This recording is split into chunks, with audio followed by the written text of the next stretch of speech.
I quote, "I believe that South Africa is a country in which black and white shall live together." Those are your words. What does it mean? It means that I, and those gentlemen in the dock, believe that South Africa is a plural society with contributions to be made by all segments of the community. Mm-hmm. Are you familiar with the language in some of these documents the accused have discussed with black groups? Yes, since some of those documents were drawn up by me. The one noting with concern and disgust the naked terrorism of the government? That is correct. You say naked terrorism. Do you honestly think that is a valid statement? Well, I think it is a far more valid statement than the charges against these men here. Really? Yes, really. I am not talking about words. I am talking about the violence in which people are baton charged by police, beaten up.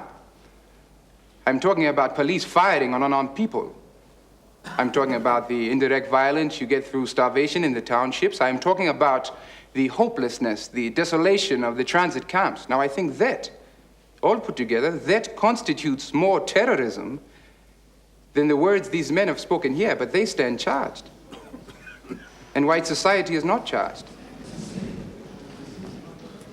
When you and others in black consciousness speak, you say, "Our true leaders have been banned and imprisoned on Robben Island." Who are you referring to specifically? Specifically, we refer to people like Mandela, Sobukwe, people like Govan and Mbeki. And is it not true that the common factor with these people is that they have advocated violence against the South African government? The common factor with these people is that they have selflessly pushed forward the struggle of the black man. So, your answer to this so-called naked terrorism is to provoke violence in the black community. No, our movement seeks to avoid violence. But your own words call for direct confrontation. That's right. We demand confrontation. Isn't that a demand for violence? Well, you and I are now in confrontation, but I see no violence. But nowhere in these documents do you say that the white government is doing anything good? Well, it does so little good, my lord, that it is not worth commenting on.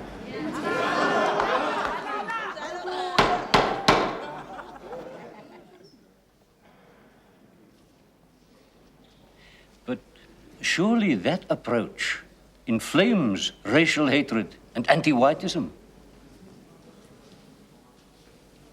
My lord, blacks are not unaware of the hardships they endure or what the government is doing to them. We want them to stop accepting these hardships, to confront them. People must not just give in to the hardships of life. They must find a way, even in this environment, to develop hope. Hope for themselves, hope for this country. Now, I think that is what black consciousness is all about. Now, without any reference to the white man, to try and build up a sense of our own humanity, our legitimate place in the world.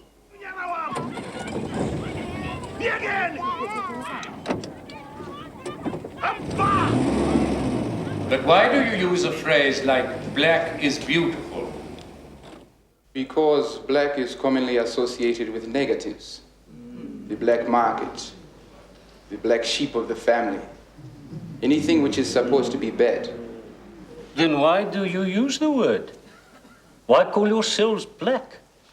I mean, you people are more brown than black. Why do you call yourselves white? You people are more pink than white.